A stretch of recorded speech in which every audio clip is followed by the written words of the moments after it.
দাও খাইতে দাও নাইলে থালা খেয়ে ফেলবাং।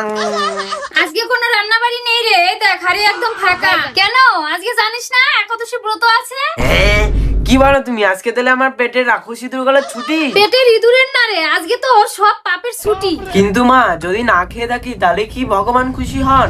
একাদশী মানে নিজেকে না খেয়ে কষ্ট দেওয়া নয়, একাদশী মানে নিজেকে সংযমে রাখা। পদ্ম পুরাণে বলা হয়েছে একাদশী ব্রত পালন করলে আমাদের মন পবিত্র হয়, আমাদের করা পাপ ক্ষয় হয়, আর ভগবানও অত্যন্ত প্রসন্ন হয়। ও, তার মানে আজ যদি আমি সারাদিন না খেয়ে থাকি তাহলে ভগবান আমার উপরে ফুল ওয়াইফাই সিগন্যাল দেবেন। হ্যাঁ রে বাবাই, তোর মনের টেনশন একদম ক্লিয়ার হয়ে যাবে। আর জানিস বিজ্ঞানও বলে একাদশীর দিন উপবাসে শরীর ডিটক্স হয়। ঠিক আছে মা, তাহলে আজ আমি ভাত না খেয়ে ভগবানের নাম খাবো। বাহ, এই হলো আমার সত্য সনাতনী ছেলে। তাই তোমরাও সকলেই অবশ্যই পালন করো 27শে ফেব্রুয়ারি শুক্রবার শ্রী আমলকি একাদশীর ব্রত।